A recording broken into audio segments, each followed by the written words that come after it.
నమస్తే welcome to Hunter vision. ఇప్పుడు headlines చూద్దాం.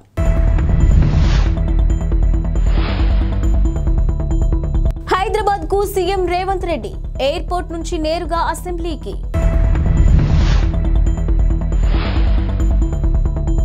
ట్రంప్ కు భారీ షాక్ ఇచ్చిన కొలరాడో సుప్రీంకోర్టు. చంద్రబాబు వారిని వదిలిపెడతారని నేనైతే అనుకోవడం లేదు. లోకేష్. తెలంగాణ ముఖ్యమంత్రి రేవంత్ రెడ్డి ఢిల్లీ నుంచి హైదరాబాద్ కు బయలుదేరారు. శంషాబాద్ ఎయిర్పోర్ట్ నుంచి ఆయన నేరుగా అసెంబ్లీకి వెళ్లనున్నారు. 3 రోజుల విరామం తర్వాత ఈ రోజు అసెంబ్లీ సమావేశాలు జరగనున్నాయి. 2014 నుంచి ఇప్పటి వరకు రాష్ట్ర ఆర్థిక పరిస్థితిపై పవర్ పాయింట్ ప్రజెంటేషన్ ఇవ్వనున్నారు. అనంతరం రాష్ట్ర ఆర్థిక స్థితిగతులపైన స్వల్పకాలిక చర్చ జరగనుంది. మరోవైపు ఆర్థిక పరిస్థితిపై మాట్లాడేందుకు తమకు కూడా అవకాశం ఇవ్వాలని బీఆర్ఎస్ ఎమ్మెల్యేలు కోరుతున్నారు. ఇక ఈ రోజు అసెంబ్లీ సమావేశాలు వాడివేడిగా కొనసాగే అవకాశం ఉంది. అమెరికా మాజీ అధ్యక్షుడు డొనాల్డ్ ట్రంప్ కు కొలరాడో సుప్రీంకోర్టు భారీ షాక్ ఇచ్చింది. వచ్చే ఏడాదిలో జరగనున్న అధ్యక్ష ఎన్నికల్లో కొలరాడో రాష్ట్రం నుంచి పోటీ చేయకుండా అనర్హత వేటు వేసింది. ఇక 2021 జనవరి 6న యుఎస్ క్యాపిటల్ పై ట్రంప్ మద్దతుదారుల దాడి నేపథ్యంలోనే ఆయనపై నిషేధం విధించింది. ఇక అమెరికా రాజ్యాంగంలోని నిబంధనల ప్రకారం దేశ అధ్యక్ష పదవిని చేపట్టేందుకు ట్రంప్ అనర్హుడని కోర్టు ప్రకటించింది. ఇలాంటి తీర్పును ఇవ్వడం దేశ చరిత్రలోనే ఇదే తొలిసారి కావడం గమనార్హం. అయితే ఈ తీర్పుపై అమెరికా సుప్రీంకోర్టులో అప్పీల్ చేసుకునే అవకాశాన్ని ట్రంప్కు కొలరాడో సుప్రీంకోర్టు ఇచ్చింది. కొలరాడో కోర్టు తీర్పు ప్రభావం వచ్చే ఏడాది మార్చి 5న జరగనున్న కొలరాడో రిపబ్లికన్స్ ప్రైమరీ బ్యాలెట్ పై మాత్రమే కాకుండా నవంబర్ 5న జరిగే ఎన్నికలపై కూడా తీవ్రంగా ఉండబోతుంది. వచ్చే ఎన్నికల్లో విజయం సాధించి అధికారంలోకి వచ్చిన వెంటనే జగన్ యొక్క ప్రభుత్వ పనికిమాలిన విధి విధానాలను రద్దు చేస్తామని తెలుగుదేశం పార్టీ జాతీయ ప్రధాన కార్యదర్శి నారా లోకేష్ పేర్కొన్నారు. ఆయన చేపట్టిన యువగలం పాదయాత్ర 226 రోజుల పాటు కొనసాగింది. విజయనగరం జిల్లా భోగాపురం మండలంలోని పోలిపల్లి వద్ద నేడు ముగింపు విజయోత్సవ సభ నిర్వహించనున్నారు. దాదాపు 6 లక్షల మంది దీనికి హాజరయ్యే అవకాశం ఉంది. యువగలం క్యాంప్ సైట్లోనే ఉన్న ఆయన ఈనాడు ఈటీవీకి ఇచ్చిన ఇంటర్వ్యూలో పలు అంశాలను ప్రస్తావించారు. తన పాదయాత్రకు ప్రభుత్వం అడుగడుగునా ఇబ్బందులు పెట్టిందని లోకేష్ ఆగ్రహం వ్యక్తం చేశారు. ఇక పాదయాత్ర ప్రారంభం కాకముందే జీవో 1ని తీసుకొచ్చిందని, మైక్, వాహనం, సౌండ్ బాక్సులన్నీ లాక్కున్నారని ఆవేదన వ్యక్తం చేశారు. ప్రజల దీవెనలే తనను నడిపించాయని అన్నారు. ఎండా వాన అన్నింటికి తట్టుకొని పాదయాత్ర చేశానని, శని, ఆదివారాలు, పండుగలు, పబ్బాలు చూసుకోలేదని తెలిపారు. తన పాదయాత్రలో ప్రజల్లో మార్పు వచ్చిందని, కుర్రోడు కష్టపడ్డాడని, సమాజంలో మార్పు తీసుకురావాలనుకుంటున్నాడని జనం మాట్లాడుకుంటున్నారని అన్నారు. ఇక వచ్చే ఎన్నికల్లో తెలుగుదేశం ఘన విజయం సాధిస్తుందని ఆశాభావం వ్యక్తం చేశారు. బీజేపీ కురువృద్ధులు అద్వానీ, మురళీ మనోహర్ జోషిల ఆరోగ్యాన్ని దృష్టిలో పెట్టుకుని వారిని అయోధ్య రామాలయం ప్రారంభోత్సవానికి రావద్దని కోరామని శ్రీరామ జన్మభూమి తీర్థక్షేత్ర ట్రస్ట్ వెల్లడించింది. ఇక తమ వినతిని ఇద్దరు అంగీకరించారని చెప్పిన సంగతి విదితమే. ఈ అంశంపై దేశవ్యాప్తంగా చర్చానీయాంశంగా మారింది. ఇక దీని వెనుక ఏదో ఉందని పలువురు అనుమానాలు వ్యక్తం చేశారు. ఈ నేపథ్యంలోనే అద్వానీ, జోషిలకు విశ్వ హిందూ పరిషత్ ఆహ్వానం పలికింది. విశ్వ హిందూ పరిషత్ అంతర్జాతీయ కార్యనిర్వాహక అధ్యక్షుడు అలోక్ కుమార్ వీరిని స్వయంగా కలిసి ఆహ్వానం పలికారు. మరోవైపు రామాలయం ప్రారంభోత్సవానికి హాజరయ్యేందుకు ప్రయత్నిస్తామని ఇద్దరు నేతలు చెప్పినట్టు సమాచారం. ఇక జనవరి 22న రామాలయం ప్రారంభోత్సవం జరగనుంది. కరోనా వైరస్ కొత్త వేరియంట్ JN.1ను వేరియంట్ ఆఫ్ ఇంట్రెస్ట్ గా ప్రపంచ ఆరోగ్య సంస్థ మంగళవారం వర్గీకరించింది. అయితే ఈ వేరియంట్తో జనాలకు పెద్దగా ముప్పు లేదని తెలిపింది. అందుబాటులో ఉన్న ఆధారాల పరంగా చూస్తే JN.1తో ప్రపంచానికి పెద్ద ప్రమాదమేం లేదని WHO అంచనా వేసింది. కాగా మాతృవంశం BA.2.86లో భాగంగా JN.1ను ఇంతకుముందే వేరియంట్ ఆఫ్ ఇంట్రెస్ట్ గా వర్గీకరించారు. ఇక మరోవైపు ప్రస్తుతం అందుబాటులో ఉన్న వ్యాక్సిన్లతో JN.1 వేరియంట్తో పాటు వేర్వేరు కోవిడ్ వేరియంట్ల ద్వారా వచ్చే వ్యాధుల నుంచి రక్షణ పొందవచ్చునని వెల్లడించింది. ఇదిలా ఉంచితే ప్రపంచవ్యాప్తంగా JN.1 ఆందోళనలు నెలకొన్నాయి.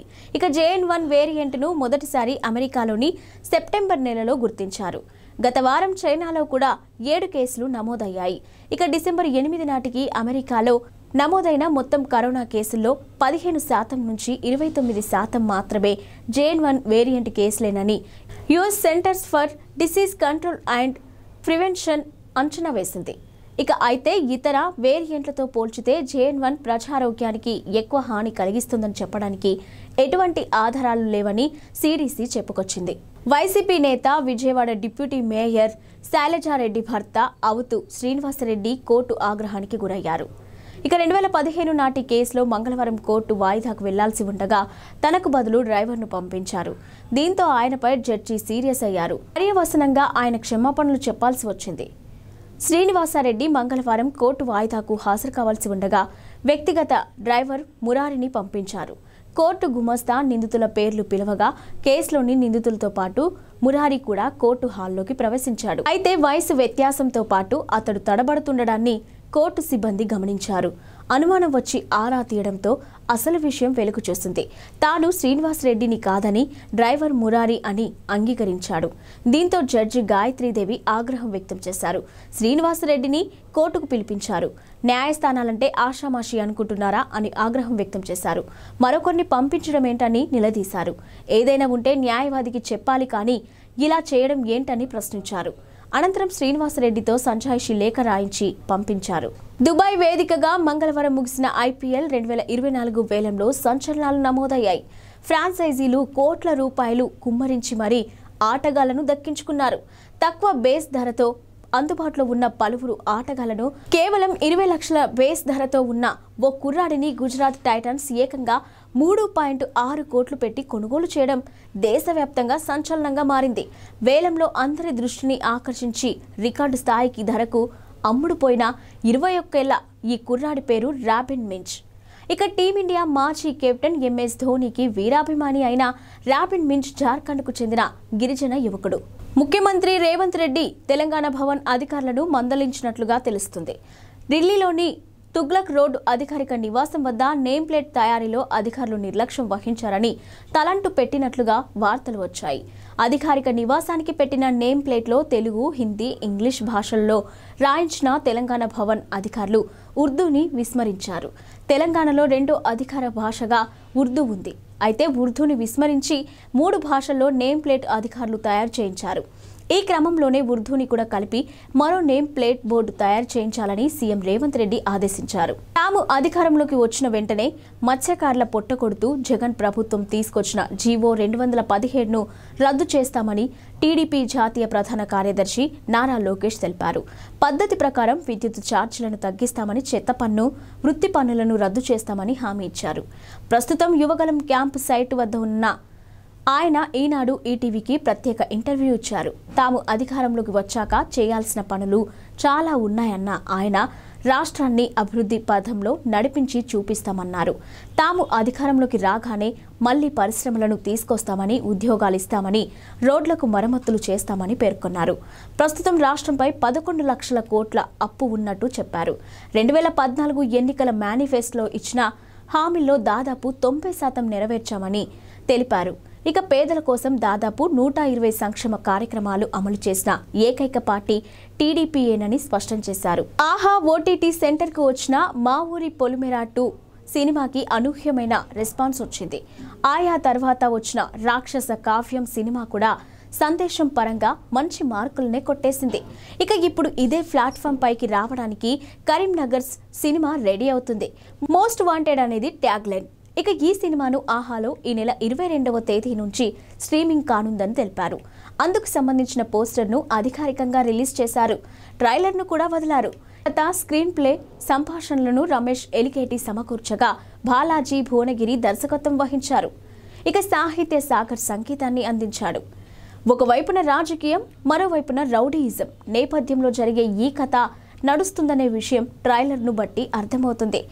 కరీంనగర్కి చెందిన 4 యువకులు ఎలాంటి పరిస్థితుల్లో ఎలాంటి మార్గాన్ని ఎంచుకున్నారు, ఆ ప్రయాణంలో వాళ్ళకి ఎలాంటి అనుభవాలు ఎదురయ్యాయి అనేది ఈ సినిమాలోని ప్రధానమైన అంశం. పార్లమెంట్లో ఎంపీల సస్పెన్షన్పై టీపీసీసీ ఉపాధ్యక్షుడు మల్లు రవి తీవ్రంగా స్పందించారు.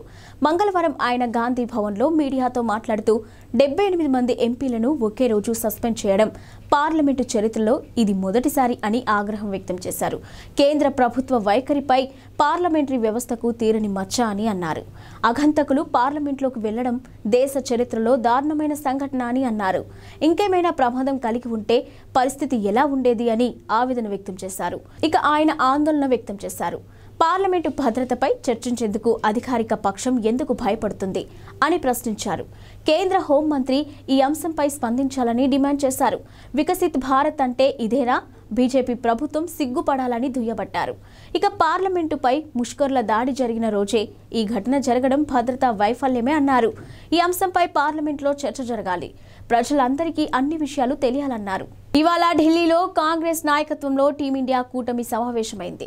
ఈ సమావేశంలో ఆసక్తికర పరిణామం చోటు చేసుకుంది. వచ్చే ఎన్నికల్లో విపక్షాల ప్రధానమంత్రి అభ్యర్థిగా మల్లికార్జున ఖర్గే పేరును బెంగాల్ ముఖ్యమంత్రి మమతా బెనర్జీ ప్రతిపాదించారు. ఇక లోక్సభ ఎన్నికల తర్వాతే తమ ప్రధాని అభ్యర్థిని ప్రకటిస్తామని నిన్న చెప్పిన మమత ఒక్కరోజులోనే స్వరం మార్చేశారు.